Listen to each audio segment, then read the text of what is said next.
where it's Yeah, like style.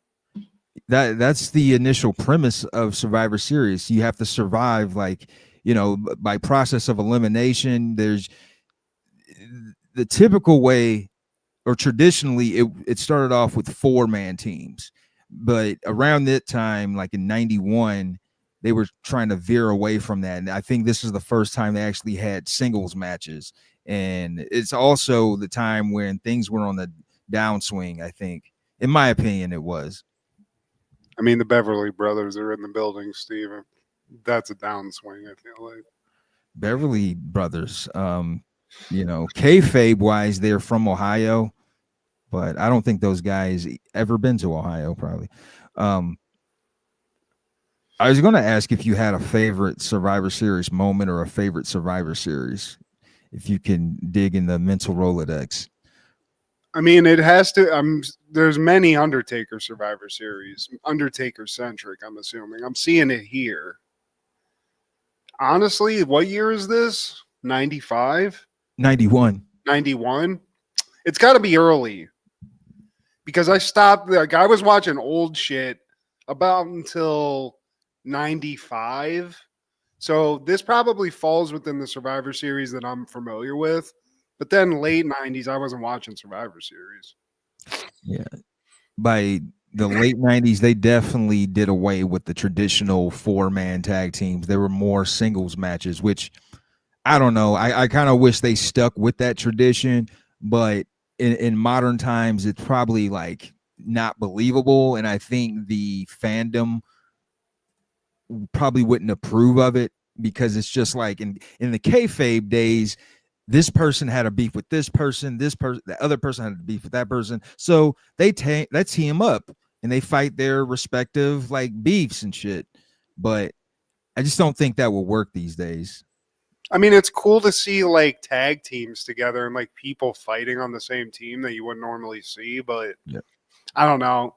The more gimmicks that you start throwing into some shit, I like it. I like a nice, just like good lead up with a story and two guys just beating the living shit out of each other, Steve. That's where I'm at.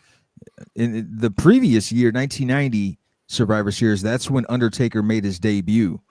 And that's probably my favorite Survivor Series, because one of the coolest teams was Ultimate Warrior's team. He was the captain. He had Legion of Doom and Texas Tornado Kerry Von Erich. And he went up against the Perfect team, which was captained by Mr. Perfect and Demolition when they had the 3-piece. I always thought the Ultimate Warrior team was cool, man. But yeah, Undertaker makes his debut. Nobody expected it. He was a replacement for Bad News Brown, who had left the company earlier that year. And the way they promoted it, it was supposed to be a mystery guest. Oh, is it Ric Flair? Who's gonna cross over from WCW? No, it's going to be this 7-foot redhead from Texas. Uglier than a some bitch. Yeah, man. Mark.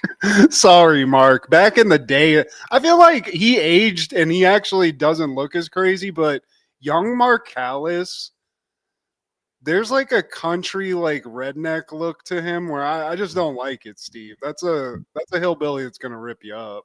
I mean, he has a hillbilly look now. It's more of like biker hillbilly, and I don't know. It's just the way his red hair looked. He had like this weird like dead eyes and like curly-ish. The mullet was strange, Steve. I can't. We'd have to bring up a picture of a young Mark Callis, but I'm picturing mean Mark Callis photos. Go back even further than the Undertaker. Look at that look. He's not a stunner, Steve. Man, a red mullet is nasty work. That's tough, but he's slaying wrestlers, and I'm sure puss throughout the decades, Steve. Yeah, I mean, a lot of pussy. Rest in peace. This is Steve G. and I feel like that was a good point. A good point to go into the. No, it is. I just was laughing because you just abruptly. It was just a good segue, Steve. I ruined it. This is Steve G and Mad G with Happened in the 90s, a show where we talk about what happened in the 90s. So get out your Master Ace tapes and your Ace of Base CDs, 'cause you need a man with sensitivity, some man like me, someone who can love you, someone who will need you, someone will treat you right, like me, girl. Steve Tresman over here. I thought your name was Garrett. Uh, I'm also a stone cold gentleman.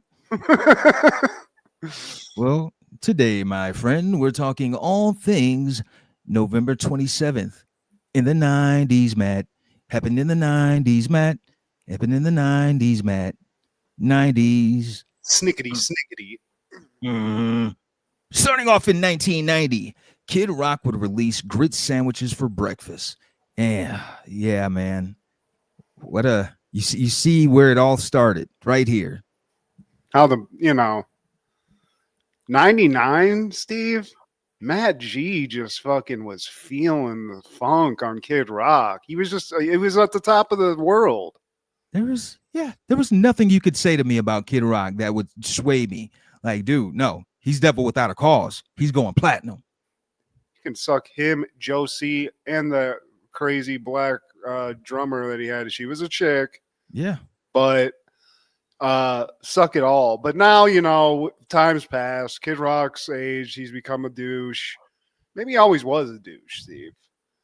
Yeah. So I try not to. We've talked about it many times. I try to separate the art from the artist. Kid Rock, it's a little tough. Well, the Devil Without a Cause, that album still slaps, but that's where it stops. This shit, I listened like a little bit, and I tried because I was like, man, I don't want to give Kid Rock any views or anything, but put it on, turned it off. It was a quick turn off, Steve. I'm not into it, but you're right. The guy put out a banger, put out some hot trash. Now he's in the Oval Office shucking and jiving in an Apollo Creed fucking white trash outfit. I don't get it. And I remember my mom having this tape. Like, it stood out. I don't know if you saw the album art, but it's like cartoonish. It's like a caricature of him, and I'm guessing his DJ. And the tape just stood out from the rest, man. You got all these R&B tapes, some hip hop. My mom listened to a little bit of hip hop, and then you got this colorful cartoonish. And I didn't know who it was at the time. I was a kid, but grit sandwiches for breakfast, and I just like, wow. So it was this guy. I like the look I'm seeing in the cartoon for Kid Rock because he's got that he's got the little nerdy haircut. He's got the little like Archie haircut or whatever you want to call it. Yeah, and I dug like the thing that he kind of got, at least what I thought was cool about before he popped off was just being like a white trash looking dude that would like DJ rap and rock music together, like turntable style. So that's cool. Yeah. That's fucking dope. I think that's for the time was cool, and we can respect that. But Kid Rock grits and grit sandwiches for breakfast sounds like a delicious food. But I'm not going to listen to this album anymore. I'm sorry. The best song on the album, in my opinion, is "Wax That Booty," and "Wax the Booty," and that's produced by Too Short. I don't know if you knew this, man, but oh yeah, Kid Rock actually used to open up for Too Short. So another fucking cool thing that he did. That's dope. Yeah. And "Wax the Booty," it sounds like a Too Short song. It's got like that laid back Oakland like playa kind of sound, man. And Kid Rock, for what it's worth, he sounded good on that. But nonetheless, fuck you, Kid Rock, you fucking grifter. Also in 1990, Ralph Tresvant would release his first album, Ralph Tresvant. And this is New Jack Central that we're in. This era, 1990, whoo. How much pussy did Ralph Tresvant get from 85 to 95, Steve? Are we talking historical numbers? Are we talking, Wilt Chamberlain-esque numbers? I feel like it has to be. Out of the New Edition collective, I feel like he was probably the most chaste is that of them all. Really? Okay. I think so, because he's a man with sensitivity. You got to cool it down, Steve. Very true. And he's just Gotta lose control, honestly.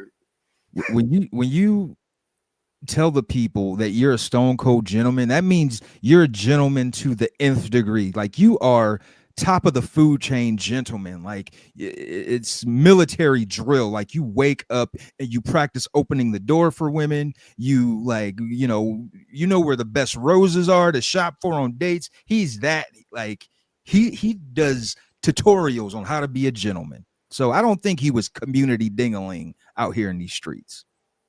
He was singing like about very romantic, even in New Edition. Like, just holding women in his arms. You don't hear that a lot. Meanwhile, BBD, they're talking about poison. Never trust a big button to smile. And I'm here for that too. I am. That's the dichotomy, Steve. That's the mystery of life. You got to have both. You do. Meanwhile, Kid Rock singing Wax That Booty with Too Short. But Trezvan, he's staying over here, being a gentleman, but also cool as hell. Possibly a lot of oversized suits, a lot of cool attire. Wish I had the voice. Wish I could just John Malkovich 1 minute of Ralph Trezvan in this year, Steve, actually. Just to see what's up. What's it like? Just because I feel like what I want to know is like, does he feel any stress in life, or is he just like, yeah, I'm the best, I'm the coolest person, like I'll never feel that, you know what I mean? So shout out, dude, Ralph Trezvan, New Edition. These are people that I want to know about. Possibly if Steve didn't really like open my eyes to this shit, and appreciate it, buddy. And Ralph, god damn, put him on the Mount Rushmore, Steve. There you go. In that following year, 1991, My Girl premieres. Veda is obsessed with death. Her mother is dead and her father runs a funeral parlor. When Veda's father hires Shelley, a makeup expert, and begins to fall in love, Veda is outraged and does everything in her power to split them up. Directed by Howard Zieff, starring Dan Aykroyd, Jamie Lee Curtis, Macaulay Culkin, Anna Klumsky, and Griffin Dunne. Jamie Lee in this, Steve? Jamie Lee. God. So here's what I want to ask you right off the bat. We're going to talk about the plot a little bit. So when I was little, and I think up until about a week ago, if you asked me, is My Girl a kid's movie? I'm like, yeah, I watched it when I was a kid. I watched it again, Steve, for the show, and I don't think this is a kid's movie. I think this is a movie that kids watched with their parents, but this is a dark fucking movie, and I was a little shocked at how dark this movie is, Steve. I remembered obviously Macaulay's part of it. I remember that. But all the death, all the dead bodies, all of just like that kind of shit. I didn't remember all that was put out in that way, I feel like. And also I forgot about the teacher thing where she wanted to fuck an older dude. Hey. It's the 90s, Matt. I know it is, but I just am like, I had this like hilltop, like just gilded movie where it was just had this aura like a Disney movie. I was like, yeah, it's just a kid's movie. I watched it. You know, Thomas J. Glasses. I get it. It's a little sad. But I watched it the other night. I'm in tears. What I'm trying to say is, like, dude, kids' movies could be dark in the 90s. It's the 90s. Veda Sultanfuss, Steve? You find that chick in college, that's a problem. What? You know what I'm saying? That's a problem. She's dark as a kid.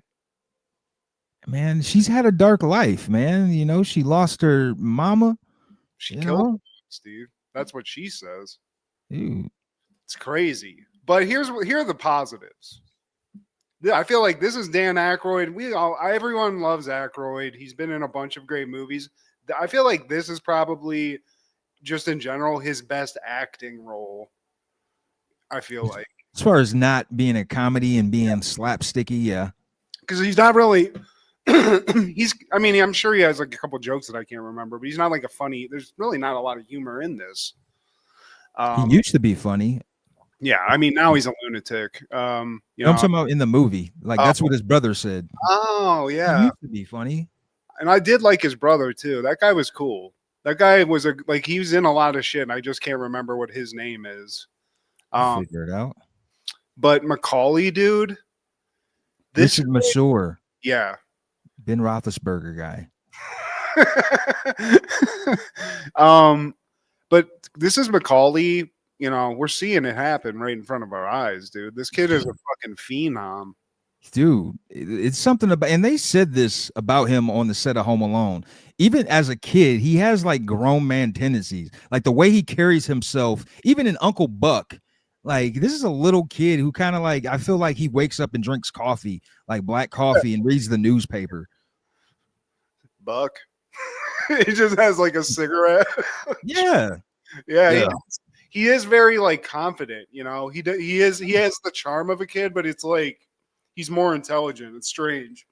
There's a reason why he's the GOAT, man. And as much as we love Macaulay, I'm watching this movie like, dude, you're asking for it. I can't even be all the way mad that you died. Like, dude, you play with fire. That's what I'm saying. There's multiple jokes about him being so allergic to everything that he can't even do anything. So all of a sudden, this kid sees a fucking beehive and's like, "Hey, let's fuck around with this." Okay, and then he just thinks he can outrun bees. So you're right, Steve. Did he deserve it? Not death, but damn. I mean, you deserve to get stung, bro. You threw rocks at a beehive. I mean, but what a fucking scene, dude. And then Veda goes from losing a friend to finding out that the teacher she wants to bang, he's shacking up with some fucking slut. Yeah. You know what I mean? It's like, damn, Veda. No wonder you wanted to run away. But dude, Jamie Lee, what a great stepmom. I mean, not for Veda at first, you know, he's supposed to be the makeup artist. He's supposed to be applying blush to cheeks and shit, not fucking my dad. That's fucking weird, dude. I feel like that would be such a. Would you? Okay, here's another question. You're Veda, right? But you're you. You're a young Steve G. You're living in a mortuary. Are you going to look at the body? Because I couldn't. I'd be Veda, like hiding all the time, not being able to like go down in the basement. Are you confident? Would you have manned up and gone down there and been like, "What's up over here?" I'm a little boy. Like, I'm not manning up the shit. Like, it's a dead body. No. I feel like Macaulay, though, he would have gone down and looked. Yeah, with this hyperglycemic ass. And then had an allergic reaction to something down in the basement. But My Girl, dude, it holds up. I watched it. Emotionally, it got me even more as an adult. But this movie actually, like, to like share like something personal, I think when I was a kid, it kind of hit me hard because I lost a friend like super young, and when I like going to that kid's funeral when I was like 6, fucked me up. Like so I like that part of it. There's a lot of that in it, and obviously the scene where she goes into Thomas J's funeral and stuff. But like I remember as a kid, like it really kind of like I was into it a little more because of that. And then when I watch it as an adult, it's just like, Jesus, like you have more of an understanding of everyone's life in this movie. And there's not a lot of, there's bright spots, but I don't know, man. It's kind of a downer. Yeah, man. I mean, I really felt for Veda. Anna Klumsky, man. You don't see her in too many things, or I haven't in recent years. I don't know if she retired. I feel like she pulled a Rick Moranis and just like disappeared. You know what I mean? Got out while the getting's good. In a bunch of shit. I mean, she was a good child actress. And in this, she nails it. You know, she's the star of the show. You got all these like heavy hitters in this movie, which is crazy in and of itself. And then Anna Chlumsky or whatever it is had to overcome having a last name that sounds like that and just become a star. Who's the girl from Third Rock from the Sun? I always thought she was like her daughter or something. She looks like she could be like the tall chick. Yeah, hell yeah. Got the I mean, I definitely had a crush on her as a kid, dude. When I was watching this, I was like, damn, I wish I was Macaulay. You know.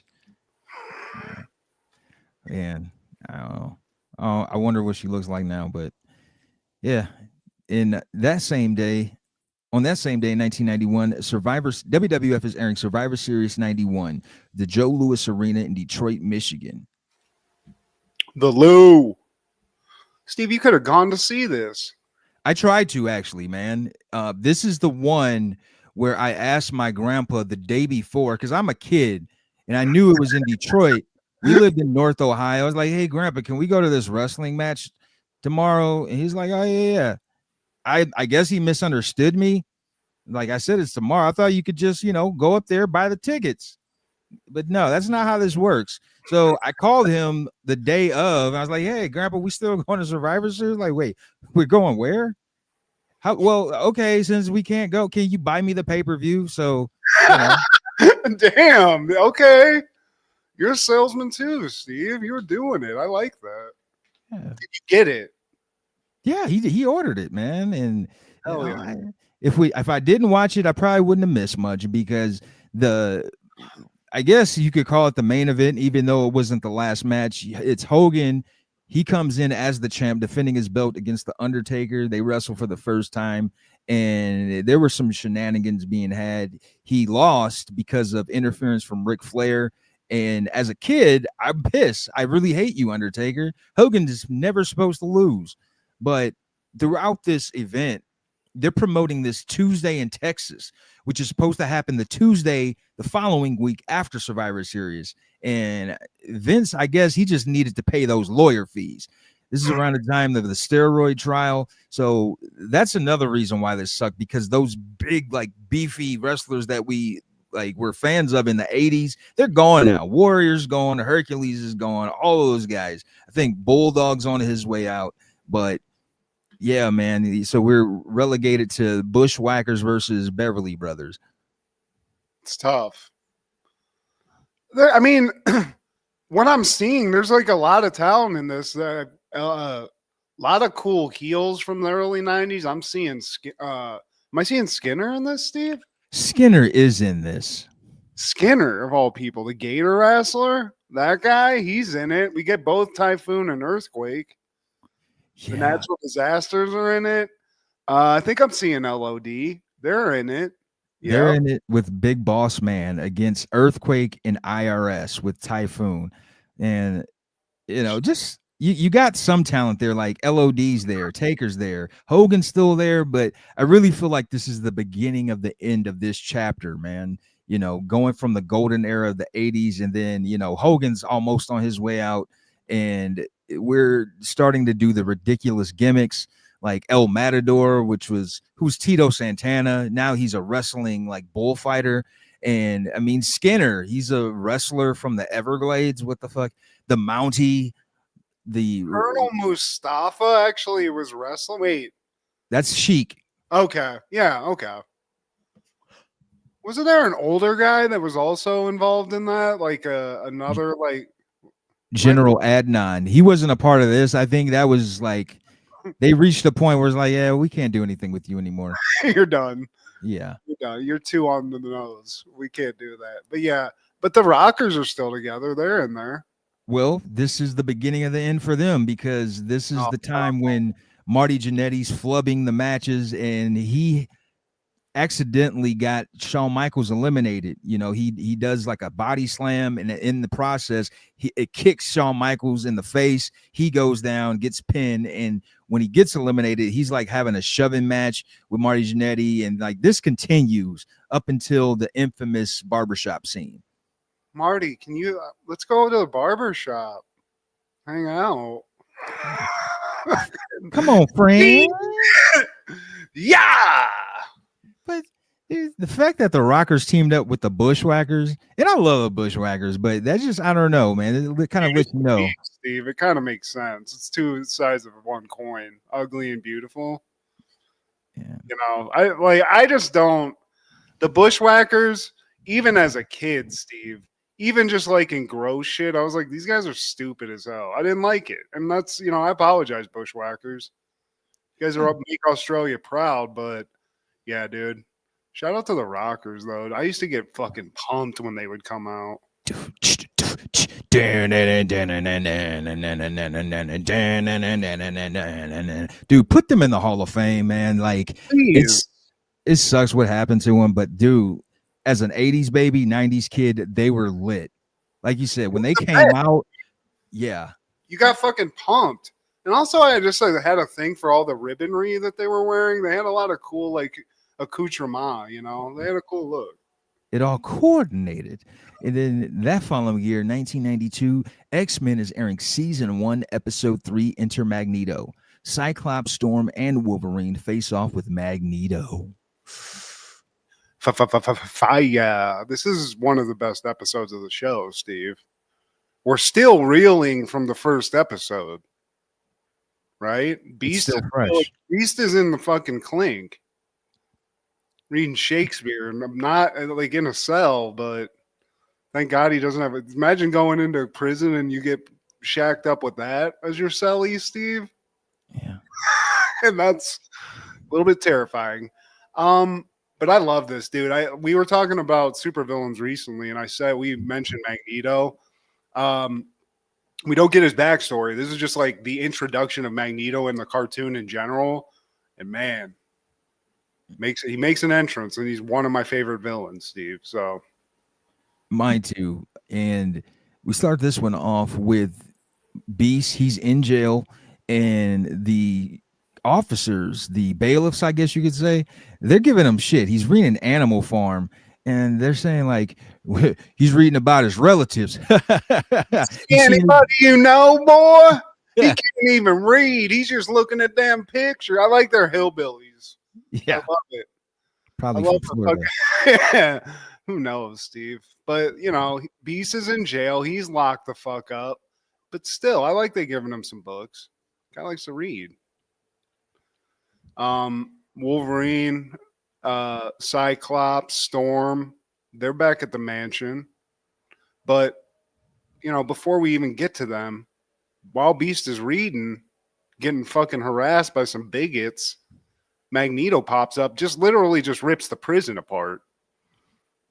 Yeah, there's a break-in into the prison, and he gets Beast out of there, and he wants to get him aligned with his side of the game. Welcome to the dark side.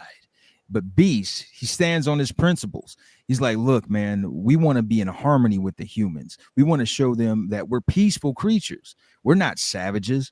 And Magneto's like, you live in fear. We need to let them know that we are savages. We need to wreck this town. We need to piss on everybody. Check this out. He pulls a guy's pants down with his fingers, just doing, you know, a little magnetism. But, you know, Beast is like, look, man, I'm not going with you. So I appreciate you trying. Appreciate that. But I'm going to put these shackles back on and get back to this, this Jugs magazine I got hidden in this book. So see you later. And Magneto's pissed, but he basically is like, you think these people give a shit about you at all, or are going to ever agree with you? Look what they're doing. Cause basically Magneto has like a force field around them, or, you know, whatever you want to call it. And they're just trying to kill him. So Beast ain't going. Magneto's like, whatever, dude, watch this. And he just yeets all the tanks away. You know, he destroys an army with just the wave of a hand. This guy could. I mean, I remember at one point in the continuation of this cartoon, like he figures out that he can, like, you know, your blood has metal in it. So basically he can control you too once he figures out that part of it. So he really is like as powerful as they make Charles Xavier in this. He's taking guns away from the soldiers, from the cops. He's ejecting pilots out of airplanes, ejecting airplanes from the pilot. And then we cut to the mutant compound, and we get the backstory of Professor X and Magneto, you know, back when they were budding physicians. And, you know, he actually goes by Magnus. That's his government, Dr. Magnus. And they find out, I guess, at the same time that they have mutant powers. They both let it go at the same time. And we find out Magnus, he lost his family, and he tried to destroy the people who were responsible. But X, being the altruistic leader, he's like, look, you want to use your powers for good. They can't even make peace. And then Magneto's like, why make peace? They can't even make peace with each other. Yeah, look, because I think it's like some sort of like guerrilla army that is attacking the people that they're trying to help. So Magneto loses it. This is where the rift starts. And in the process of trying to stop Magneto, Xavier like cripples him or hurts him in some way, and then they like part ways and haven't like apparently talked to each other since. Yeah, it's been a while. Even though Charles is he's can sense anybody or anywhere in the world, it's like you didn't just like try to ping this guy. But that's neither here nor there, Steve. And over time, Magneto, he built a mob of followers and made his army stronger. And then we cut to outside the courthouse. There seems to be like a riot. And I don't know. I think it seems like the people are for Beast. It's like classic, like half and half. Because some people are for like mutant rights. And some people are like the bigot side that are like, fuck mutants. This guy's a monster. Like, you hear some guy that's like, my brother works in the prison that he was in. There was a lot of good guard, saying like weird shit. It's basically like right now, Steve. Like right now. So they're outside the court. We go inside the court. Court's just as raucous as it is outside. There's people yelling at Beast. He's in his little gear. And then we see in the back Wolverine and Cyclops hanging out in civilian clothes. Even though it's like, look at these two they're mutants, Steve. Wolverine, come on, bro. That hair. They got to check in on their boy, man, see what's going on. And we find out that Beast gets denied bail. And his lawyer's like, look, you guys have a bias. You're only doing this because he's a mutant. Well, I say, there ain't no bias in this courtroom, sir. I do declare. Yeah. So, and the judge is clearly like not into mutants, but he's trying to play it up, but denies bail. Beast starts getting pelted because he tries to give this impassioned speech about like mutant rights and just kind of gets like shit on. People start throwing tomatoes at him. Wolverine's about to just lay waste to it, but Beast, Charles wouldn't want that, Steve. There's a different way. Yeah, and then all of a sudden, Sabretooth pops up. And he's throwing benches. He's throwing out like cops out the courthouse. Order! He sounds like Nick Nolte, Steve, now. Yeah, like he's off his meds. And the officers, they lays Saber, lays him out. And Cyclops, he's like, look, man, we got to help him out. They're going to kill him. Wolverine's like, good. Stone cold, dude. He does not give a fuck. This is there's a couple of great Wolverine moments in this, but yeah. So Cyclops steps in, they pull Sabretooth out, and he's out, Steve. All that lazing that he took, he's unconscious. They pull him out because that's what X-Men do, Steve. There's no personal grudges in this. There's none of that allowed in this game. You're a hero. X-Men wouldn't allow it. And now we see Storm and Jubilee. They ask who Magneto is. And before X even gets a chance to answer, they get an alert that there's a fellow mutant down. Fellow mutant down. Fellow mutant down. We gotta go. Jubilee. I like Jubilee in this too because they're still new to her, and every time something happens, they're like, "Get out of here." Like, get the fuck out of here. But Sabretooth gets brought in. He's got to be stabilized, Steve. But Wolverine's, you can tell, he's not happy. And now they're curious about that. Why does Wolverine hate him? Well, I don't even know. So Wolverine pulls up to Sabretooth's bed, and he cuts off his machine, like his EKG machine or something like that, whatever you call it. And Wolverine, he not only that, he takes his bed and he's trying to get him up out of there, like the whole bed while he's laying down. And X stops him. He's like, man, look, this isn't the right way. It's like, look, dude, I'm telling you, X, this is somebody that we can't trust. Dude is crazy. You don't know him.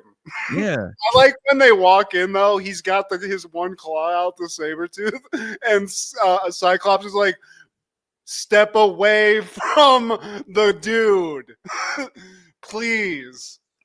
Fucking Wolverine, dude. They got a history, Steve. We're about to find out about that. But Wolverine's like, dude, you guys, please, let me roll this fucking Sealy Posturepedic out of here. And this is a problem that you guys don't want. You don't want him here. You don't know what this dude's capable of. And I think it's Storm is like, well, when you first came here, we thought the same about you. You were wild out here in these streets, had a reputation of a loose cannon. Yeah. And then, like, I think an alarm goes off, right? Because I think Magneto's attacking something else. So Xavier's like, look, we can't fuck around with this right now. You guys got to go take on Magneto. But, we'll get to that. And this is where Jubilee's like, Xavier says, you can't. You're not going. Magneto's too dangerous. But I love Wolverine walks past Xavier because he has to leave. And he's like, let me get something straight. I can't have a grudge, but I got to go fight the guy that you don't like. And then he just fucking walks out. I think they even have like a tasty guitar lick that plays as he's walking away, just a little. And even though X is supposed to be this like super intelligent guy, I don't think he was prepared for that. Wolverine really dropped the truth bomb on him that, like, damn, I never even thought about that. That's kind of a hypocrite. Maybe, Yeah, you might have something there, Logan. Come back here for a second. Let's have a pop. Talk about it. So now Xavier's stuck in this house with Sabretooth and Jubilee while Cyclops, Storm, and Wolverine go after Magneto, who I think is attacking some sort of missile base or something. He's outside shaking shit up, Matt. Fucking the whole city up. Fucking it over. And Storm, she sees this and she's about to blow the damn missiles up. These are warheads. And she's like, man, fuck all this shit. And Cyclops is like, look, no. You don't want to do that. That'll just blow up the whole, everything within 100-mile radius. So it's like, all right, no, all right. So I'm going to pull an audible. And she flies towards the warheads. And they're trying to communicate with her like, Storm, what the fuck wrong with you? You going after these big ass missiles? Don't do it. Like, no, trust me, I got this. Trust the process. So she redirects these missiles, I guess, out into the ocean. Yeah, because I think what actually was happening was she was going to sacrifice herself. She redirects the missiles out into the ocean so they're not going to go into the city. But then she has to disarm the nuclear warheads. And to do that, Xavier mind fucks her with schematics. So she knows how to disarm the warheads with electricity in some way using her powers. So it's like a tag team move telepathically, Steve, if you know what I'm saying. She uses some mind powers with Xavier's help. They disarm the bombs, but Magneto's still here, Steve. He ain't giving a fuck. Lurking from a distance, rubbing his hands like Birdman. Yeah, I'm gonna get Jean Grey, Scott. He saw everything from a distance, and he asked, why have you turned against your own kind? Here's my other question, Steve. Just thinking as being a normal person in this world, you're on your way to work.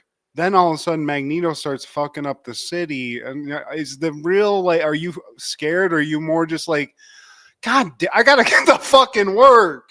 Man. God damn it. The latter. It's like, damn, I don't have PTO. I haven't accrued it yet. I just started with this job. Damn it. It always got to. I'm going to lose my damn job. How many times can I call work and say, Magneto's out? I can't make it. This is 5 times this week. Magneto's out wrecking shit again. They got to call out like, damn, why you have to do this on my way to work? I'd rather be at work and this shit happen, man. I'm going to be like 30 minutes late. I might as well call off. Silo's all the way over there, man. Yeah. Fuck. Pretty cool, though. X-Men, pretty cool. But damn. Unhand me, you dirty damn mutant. But On that same day in 1992, Saved by the Bell Hawaiian Style airs on NBC. Kelly's grandfather Harry invites the gang for a vacation at the Hawaiian Hideaway, his hotel in Honolulu, but they soon discover that a rival is threatening to put him out of business, so they scheme to help save the hideaway. We gotta throw a party to save the mountain. It's one of those, Steve. It's a rinse and repeat. Yeah, and I'm not tripping on it, man. You know, as I'm watching this, I'm realizing like Saved by the Bell for me was like Teenage Mutant Ninja Turtles. Like you could do anything. They could have Saved by the Bell Albuquerque style. I'm watching it. You know, they could do anything with turtles. I was watching it. You know, it was just good. Saved by the Bell is good comfort food. It's one of those shows where like I feel like I'm in California. Yeah, it's one, and I honestly, it's not even a background show. But what I will say is, take it. You actually hit the nail on the head, Steven. This might be an opportunity to bring back Saved by the Bell yet again, minus obviously Dustin Diamond. Take it all the way back to when they're little babies, and somehow we make a story where it's like a look who's talking, and get the goss and everybody involved. We can go all the way back, Steve. Keep it going. But you're right. They could have maybe they did travel in time, and I don't remember the episode. Go back in time. Go to LA. Go to Hawaii. Go to Russia. I don't care. As long as AC's there, as long as Jesse's there, Lisa, please. Yeah. With some reference to Screech. Yes, please. I mean, I Screech back in the day. I'm speaking of the modern day Dustin Diamond, rest in peace, but he went through some tough times. But yeah, I was here for this, Steve. And this is a movie. This isn't just a 30-minute show. This is a made for TV movie, so there's like a upgrade in that regard. And just speaking on like being a kid and being like, man, these kids live awesome lives. Imagine you just get to go hang out at somebody's fucking Hawaiian resort. How does that sound? Yeah, and this was actually airing on prime time. It kind of paved the way for Saved by the Bell college years. Actually, it did pave the way for Saved the Bell college years because they wanted to see how this franchise would fare in the evening. And this is something that kind of, I don't know, bothered me in a way. Like I thought Kelly was broke. I thought her family was poor. Like, but you got this grandpa. Bayside, Steve. They're Bayside poor. It's like Perrysburg. You know, we live there, but there are people living way better. You know what I'm saying? Kelly, she couldn't even afford a dress. But her grandpa owns like a whole fucking hotel in Hawaii, which I'm sure ain't cheap. Like your grandpa wasn't helping throw in on the school clothes or no. There's some sort of family issue there with the dad, I feel like. That's Mr. Is like, that Kapowski's a piece of shit. Yeah. Me and your dad haven't talked in 20 years, but I love you, Pumpkin. Yeah, you can come to my hotel anytime, but fuck him. You know what I'm saying? I love it though, man. They pull some hijinks. They even get Mr. Belding in the mix. Like they go on a trip to Hawaii and they still run into Belding, but he joins in. He helps Kelly's grandfather get his shit back. You know, he has to pull a ruse, put a wig on, and act like he's some like scientist or something. I loved it all, man. Keep me in Bayside forever. When he wakes up in the morning and the alarm gets out on warning, Steve don't think he's gonna make it on down. I agree, Steve. Like I said, there's multiple opportunities here. I feel like they pretty much milked it for all it was worth, but man, it was entertaining. Loved it. In 1995, the final episode of Mighty Morphin Power Rangers airs. And this is my cutoff point, Matt. Yeah, absolutely. I think I tailed off way before this. I mean, I was there for the movie and stuff because, you know, you still had some fandom there, but I didn't make it to where they started pivoting to all the extra shit and like this episode and stuff. Yeah. I didn't make it this far, but I love the show. Yeah, specifically Mighty Morphin Power Rangers. I didn't stick around for the Neo Soul Power Rangers or the Electric Power Rangers, the damn 3D X fucking slide. It's like, how many adjectives can we do here? Monster Machine fucking Yeah, but great show nonetheless, man. It was a generational show for us 90s kids, man. You know, you had to be there to fully understand it.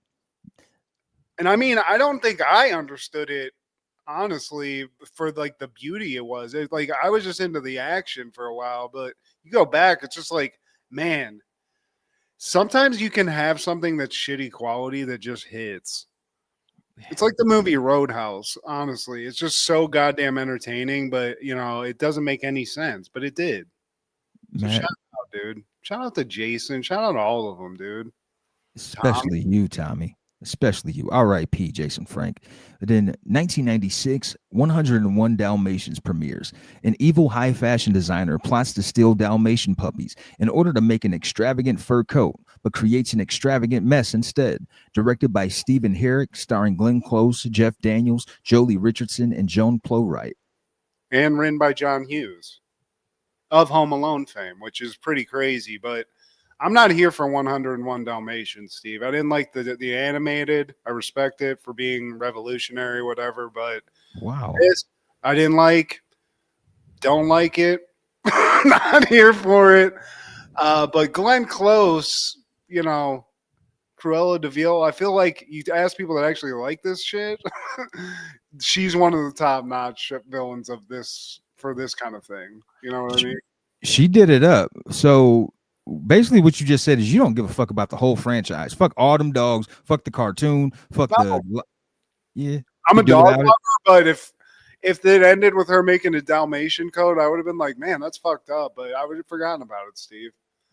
I would Yeah. have.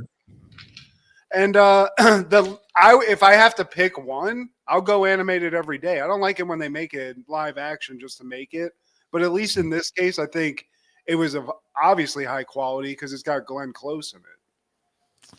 Yeah. But sorry, that's my 2 cents, Steve. I want to be positive, but I don't like 101 Dalmatians the franchise. I just don't. Well, I mean, that makes sense because, like you said, you are a dog lover, and a lot of dog lovers didn't care for this movie because the animal rights organizations they protested the movie because this movie is responsible for a lot of kids requesting Dalmatians, and apparently Dalmatians are a difficult breed to have in the house. You really have to be damn near Caesar Milan to handle this breed. And so, with that being said, if you are a new owner who doesn't have any prior knowledge of how to handle dogs of any breed, you know, a lot of those dogs, they would end up going to the shelters, and some of them had to be euthanized. And yeah, man. And I mean, that's the dark backstory. A lot of people don't know, but the premise itself is ridiculous, man. Like, you doing all this, you want to kill puppies over a coat, bitch? The fuck is wrong with you? Over a goddamn coat? Get a chinchilla coat. If you want to kill some other kind of animals, not dogs, shit. Find something more palatable. And also, just having 101 of anything as the other side of it, it's like, what the fuck are you doing, dude? Is he like a video game maker or some shit? Jeff Daniels, I can't remember what he is doing besides having a bunch of dog shit in his house. I don't think that's like even livable. Like, you're gonna have all these dogs, bro? Dude, I mean, and honestly, scientifically, it is like they have two dogs. Like this couple meets, they got two dogs. So the couple falls in love, the dogs fall in love. All of a sudden, this dog has 101 puppies, Steve. I'm wondering scientifically, I want to call shenanigans on it. And I ain't even really thought that deep into it, but yeah, fuck a bitch who wants to have a dog coat, but that's just a duh thing to say. If that happens in real life, yeah, make a movie about it, I'm out. Yeah. You like this? This is Dalmatian ass. Can you 101 of them. yeah. Is that real? Yeah. Yeah, you'll never guess how many Dalmatians it cost me to get this. It's like the Yeah. fucking candy jar, Steve. How many jelly beans? If you guess, you can have it. I'll just kill more. Yeah, jeez.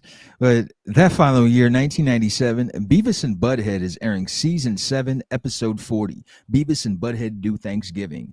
Beavis and Butthead, who are about to get killed off, celebrate Thanksgiving 97 with Kurt Loder. nuts. Fucking Loader, dude. The What a load dog. I mean, this feels like this is pretty revolutionary, Steve. This is on TV. This is a TV animation combination, and I'm all here for it. And a quick shout out to Mike Judge doing those weird interstitials where he's like Yeah. I created fucking Beavis. It's great. I've been having problems with them for the past 5 years. Now I know what to do about it. I gotta kill them.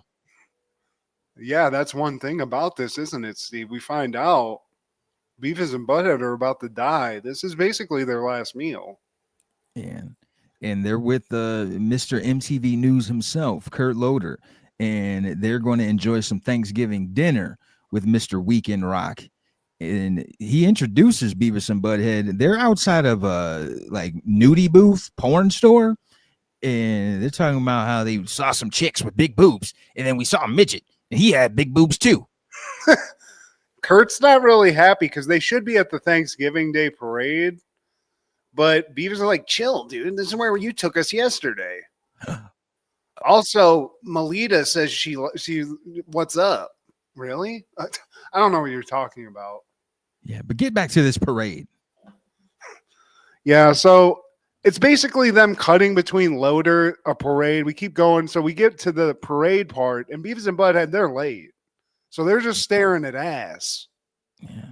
And they're not That'll enjoying themselves, Steve. Hey, Loader, you want a news report? I got one for you. I'm freezing my nutsack off. Nuts. And yeah, Kurt's not happy, but he keeps just trying to be the consummate professional that he should be. He's a journalist, Steve. He's Dang, fucking. I can't even remember all the VJs, Steve. Who were the VJs? Yeah, I mean, from the 90s, you had Kennedy, and then That's the one. Did they say her? They said her and Tabitha Soren. Tabitha. So Kennedy, dude. Kennedy could get it, Steve. Yeah, I remember her being annoying back in the day, but maybe she can. But now Beavis and Butthead, they're in the studio, and that's when they ask, like, "Hey, Loader, have you ever scored with Kennedy? What about that Soren chick?" Well, Loader's never scored. What about Dan Cortez? Downtown Julie Brown. What about Colin fucking Quinn? Did you ever score with Bill Bellamy? Bellamy.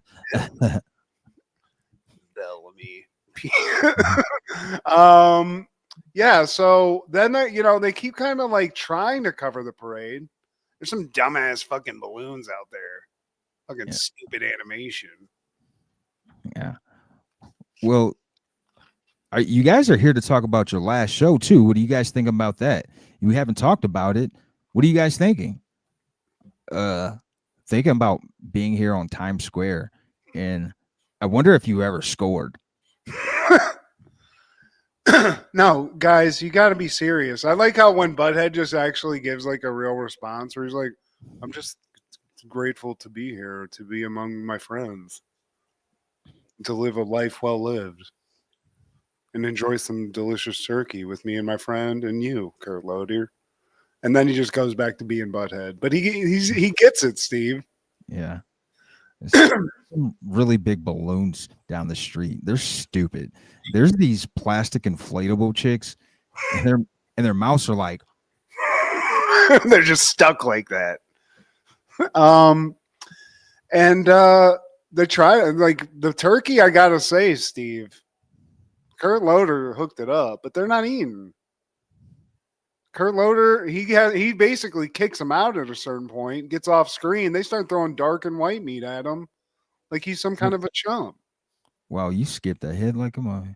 I mean, it's just them cutting back and forth, Steve. But the Marilyn Manson video. I think the video I had, they kept cutting the videos off. There was like multiple videos on YouTube. This is on YouTube, by the way. You can watch it. Maybe watch it while you're eating Thanksgiving. I just saw him talk about the perfect Thanksgiving, but it was like Marilyn Manson, like, I would just like to hang out with Corey Feldman, and like he said 2 other people and have some like eat some. He said something weird, but I didn't see his video. Well, I mean, they played it And like at first they thought it was Cher. Beavis is like, Cher's really going downhill. And Butthead's like, well, Beavis, when you get old, you get this mental pause where your boobs go away and your butt swells up. And, and then they see something like one of the weird visuals in a Marilyn Manson video, as you'd imagine. He's What like, dude, video was it? What song was it? Do you know? Long Hard Road Out of Hell. Wait, is that the one where he has like a fucking unicorn dick coming out of his head? I'd have to rewatch it to Yeah, I know. think there is, but okay, I missed that. Yeah. And I think we're supposed to talk about Thanksgiving and stuff. What are these people doing outside? I think they're homeless. Why are they giving them a parade? Give them food and a place to stay. And then he just goes on a tirade. Kurt Loder's not happy throughout this, Steve. And I wonder, like, did they just take 5 minutes and film this, like his end of it? You know what I mean? Like, how long did this actually take to like physically make for the load dog? I mean, with green screen, he probably just checked in, probably did a total of 15 minutes, man. And How long was the public aware that this was like the upcoming end of Beavis and Butthead? they promoted it. Like I don't remember this. So I was like, did they surprise everyone on this episode by telling them like it's over after tomorrow night or whatever? I think they had a rollout for it, man. And the reason you didn't know, I didn't know at the time because I honestly I checked out at this point. South Park was on the horizon, and like all of my adult animation focus was solely on them at the time. I eliminated Simpsons. I had done away with them at that point, and it was like, dude, this is the yeah. Yeah, I agree. I think it was just like if South Park was going that hard that even Beavis and Butthead, it was like, all right. You've had your moment. It was like when I watched Doug, and then I went to that. You know, I was like that leap. But dude, they see like inflatables of them, and Butthead's like, it's got my gum showing. I don't look like that. Yeah, you do. Your gums show all the time. You look like a horse, Butthead. my balloon though looks cool. It's big in every place except for one. It looks like the balloon's head banging when they keep showing it too. It was a nice fucking balloon. Shout out to MTV, dude. Loader's pissed because he's never had a balloon. He's been with MTV for years. And Buzz is like, probably because no one wants to see Weekend Rock, the movie. Did you bang Matt Pinfield? Now put on another video, bunghole. And then this time it's Fiona Apple, Criminal. And this is when they started cutting off for me and going back to them having a dinner. And Buzz is like, I prefer the stuffing because it's like the stuff. And you put stuff in it. You stuff it. Yeah. You said penis. So childish, dude. Mike Judge is a genius. Even just ain't right in the head. So, guys, this is kind of like your Last Supper. What are you talking about? Don't try to get all touchy-feely with us. Just because it's the holidays doesn't mean we're going to don any gay apparel. That was it, dude. That's the one line I would underline. I was like, we have to emphasize this. God damn. All right, guys. All right. Weird. Like, if you just think about what Loader did while he was filming this, though, he was just in a seat like, well, that's crazy, Beavis. Yeah. But he's like, this is going to be a huge finale. This is a big deal. You're up there with MASH, Cheers, Mary Tyler Moore of series finales. Yeah, it sucks. We had this cast party, and I got so hammered, Daria looked good. You're lying, Beavis. You didn't get hammered, and Daria never looked good. You're never getting laid. Yeah. Yeah. Hey, come on, man. I like how Beavis is like, come on, Thanksgiving, man. Thanksgiving. Come on, man. They show a clip from the actual series finale of Beavis and Butthead Are Dead, and it's Principal McVicker, and was it Mr. Van Driesen looking for Butthead and Beavis? They're not in class. They haven't And, been here for 3 weeks. Oh, oh, I don't give a shit. do they even have parents? Dude, I want to watch that though. I mean, they're getting blown away in the preview, Steve. I didn't know they got gunned down. And then this is the part where Marilyn Manson, they're interviewing him and he's talking about like his dream Thanksgiving dinner. And he'd like to sit down with Corey Feldman, Sherman Hemsley, Leif Garrett, and Courtney Love. What a motley crew. I'd like Courtney to have an apple in her mouth.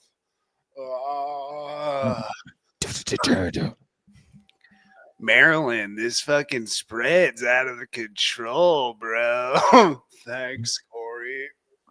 I wish Weezy was here to enjoy this Thanksgiving dinner. Thank you, mess. Like that.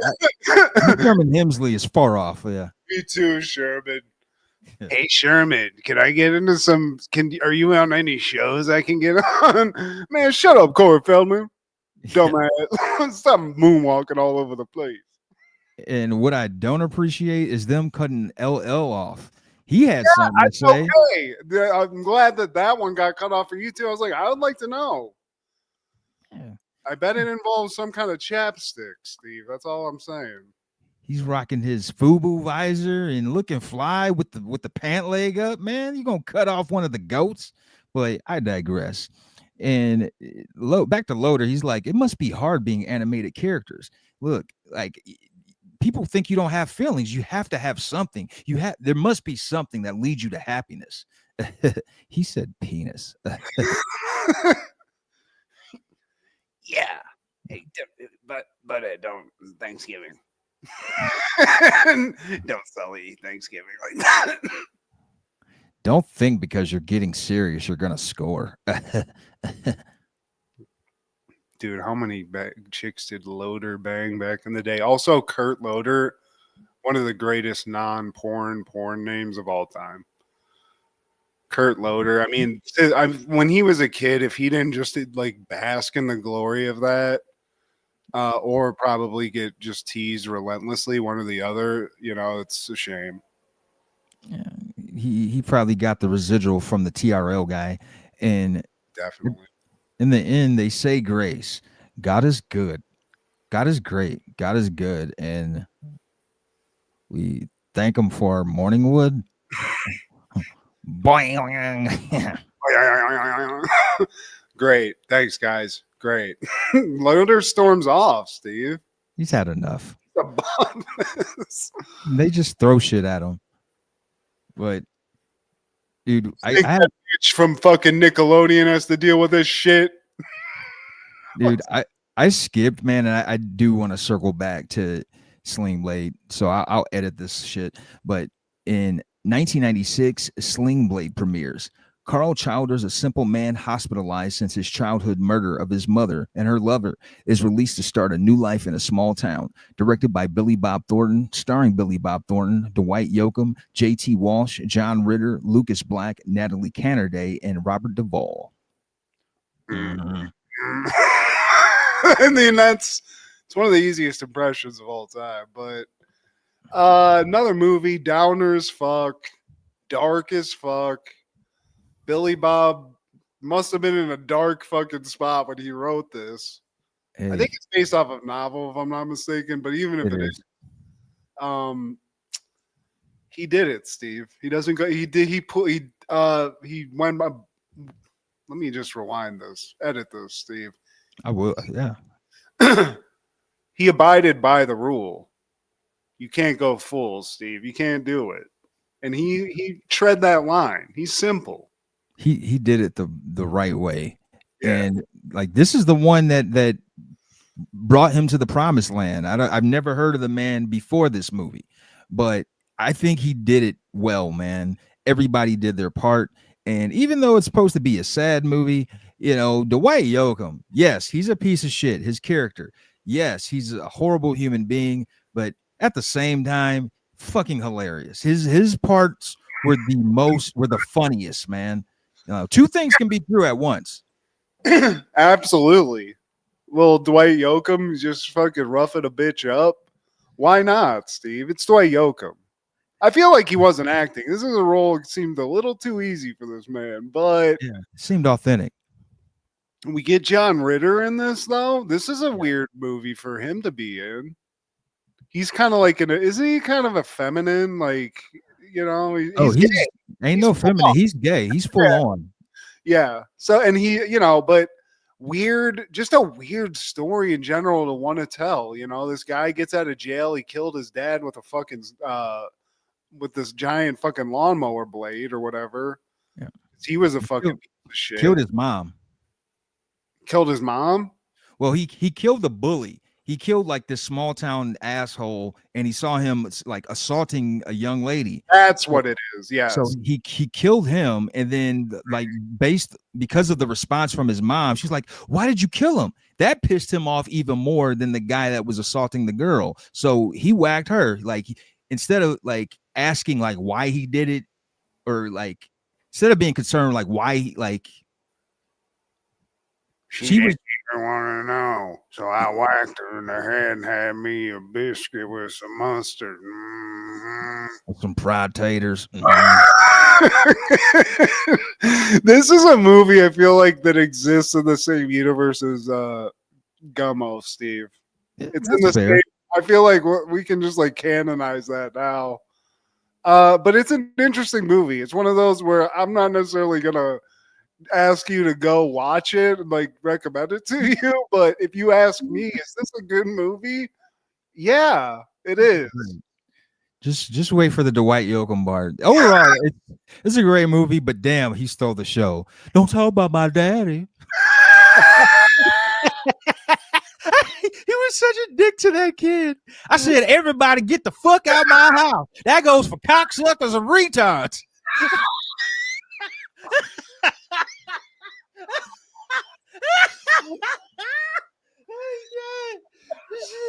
And you know what? And then you get to enjoy that guy getting fucking torn up, Steve. He gets his. Yeah.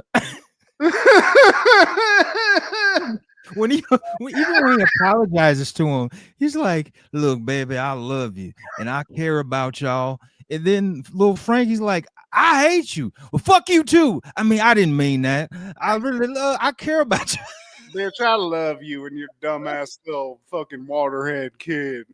Shut up, you little dummy. I see myself out now.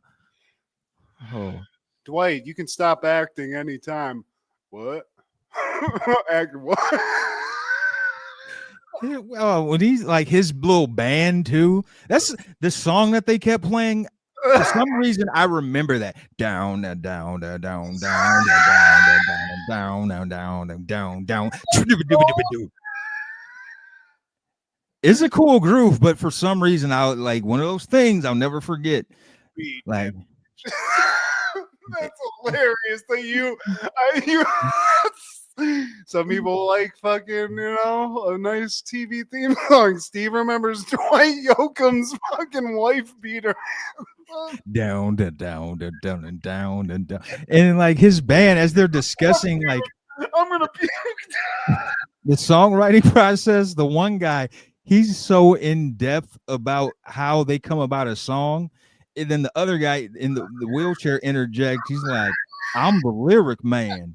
You're a tunesmith. I'll take."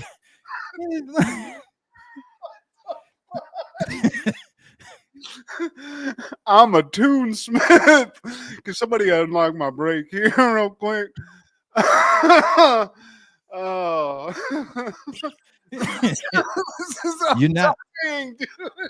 You're not right, Doyle. Get the fuck out of my house, you buzzard. That's a Gummo line, Steve. That's a line from Gummo for sure. Oh. Mm-hmm. And also, Billy Bob in this I love.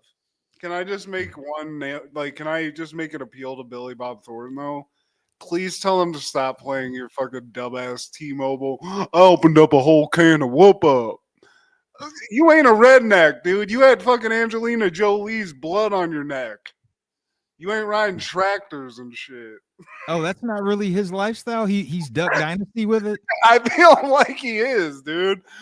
I, T-Mobile opened up a whole big old can of whoop up. Fucking He, shut up, Billy Bob. But this is great. he's from Hot Springs, Arkansas, so there's a good chance it's authentic. The accent, yes. I'm just saying he himself, he's eating eggs Benedict at fucking the Palms. He's not riding a tractor in the middle of nowhere going, T-Mobile's got a big old network that opened up a big old can of whoop up. Can I eat that shit? Mm-hmm. But yeah, man. Lucas Black, man. He eventually would go on to Fast and Furious fame. He was one of the guys in Friday Night Lights. Oh yeah, hell yeah. Yeah. Wait, was he in the Fast and Furious, the third one, the Tokyo Drift? He was in Tokyo Drift, and I only know that through Wikipedia. I haven't seen any of those 700 movies.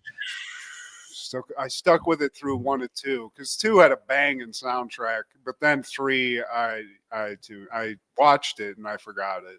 But shout out Lucas Black, dude. You did, man. And finally, in 1997, the Mavericks forward AC Green sets an NBA record of 907 consecutive games played. God damn. Yeah, man. What was did he ever say like what his regimen was that kept him not getting injured? Probably not getting laid, because I don't know if you're familiar with his virginity pact that he made with the Lord.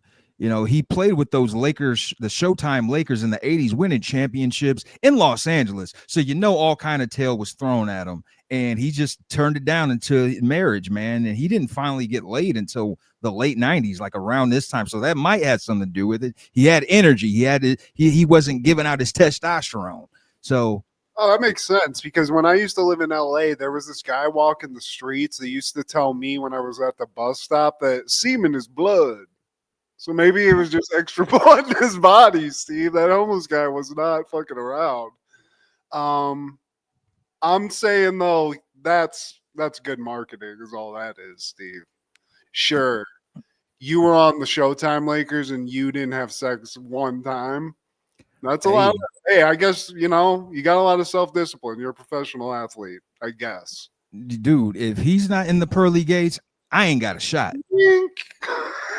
You're right, obviously. That he's didn't you say that earlier? He's a chaste person, right? He's a chaste person, like Ralph Tresvant. Yeah. Stone cold gentleman. They're doing all they can. Maybe that's the secret, Steve. Yeah. That's how women survive horror movies, and that's how you get a long-lasting, great career and success. Not fucking. But knowing's half the battle. Hell no. Yeah. That's crazy. But I mean, that's, what was Cal Ripken's, I know it's a different sport, but he had a record, but 907 professional basketball games, and you're playing all of them. You didn't even turn an ankle or anything. That's fucking nuts. Or you just gutted it out, one or the other. And that wasn't even it. The streak extended to 1,192 consecutive games. God damn. Yeah. Who had it before him? Before him, they actually had it on here. It was Randy Smith. He had 907. Damn. Or 906. And then, on this day, AC Green broke it with 907. He's like that old Miami undefeated team where every time somebody almost gets it, they're like, man, we better than all those they couldn't do what we did. And he was just like rooting for him to not do it. But damn, AC Green, man, just held it strong. That's a long streak in a lot of ways, Steve. He held a lot of long streaks. And I bet he had a long streak once he popped that fucking bottle also. Damn. You play for one of the greatest eras, one of the greatest dynasties, man. Like you beat Temptation over the head with a baseball bat and shot. In the 80s in or whatever that was in LA, dude. In LA. It almost makes me resent him a little bit because it's like what he was looking at and just not taking. Yeah, Because you earned that. dude. You were part of greatness. That's part of it, right? Yeah, Right? dude. I would have caught AIDS along with Magic. Shit, man. Shit. All five of you bitches want to fuck? Shit. Every night? Well, shit. And Magic keeps saying he's sick. He's been sick a long time. I don't give a shit. Let me get in there. Yeah. Yeah. We'll get to that tomorrow. Yeah. But Um, any callbacks for this week, Matthew? just an impassioned note to Billy Bob to just stop with the T-Mobile commercials. Clearly, I'm triggered by it, but if I have to go from a commercial break on an NFL game or even just like a YouTube video, and I just see Billy Bob walking in the field going, "T-Mobile opened up a big old can of whoop up," fucking shut up. Well, now I want to buy a T-Mobile phone. Well, you're right. I actually was thinking about switching carriers too. So maybe job well done, Billy. I don't know. Actually, Steve, I gotta go. I gotta get to a T-Mobile. So let's wrap this up. Right, man. You I know, gotta they go close open up at a big old can of whoop up. What? got another 20 minutes before they close. But that's it, Steve. How about you? In 1991, Seinfeld is airing The Stranded, and this is the one where the dingo ate your baby. Great episode, but like we've dug pretty deep in the Seinfeld well recently, and we want to spread the wealth. We haven't talked about X-Men in a while. Haven't talked about Beavis and Butthead in a while, but yeah, man. Eventually, I like to get a double dose episode of Seinfeld, man. And Michael Chiklis was actually in this episode. He was the owner of the house where they were stranded at. They held a house party, and they were stuck because Kramer was supposed to pick him up. He fucked up, picked him up way late. And Michael Chiklis is like, hey, man. Jerry tells him, like, if you're ever in town, thanks for the hospitality. I'll return the favor. You ever come into Manhattan or whatever. Michael Chiklis shows up randomly, and Jerry, he's got a date. He has to go out, but like he's like, dude, you can stay here, man. I hate to kick you out, so you can stay. Dude stays there. He kicks it with Kramer while he's waiting. And fast forward to the end of the night, he's getting whores. Dude is married. Oh yeah, dude. The Yeah. commish, dude. Yeah, this is pre-commish when he still has a little bit of hair, still trying to He's but got yeah. that little ice cream on top. Yeah, great episode, man. But please like, share, subscribe, and comment. Please tell your sister that she's not funny like ha ha, but more funny like queer.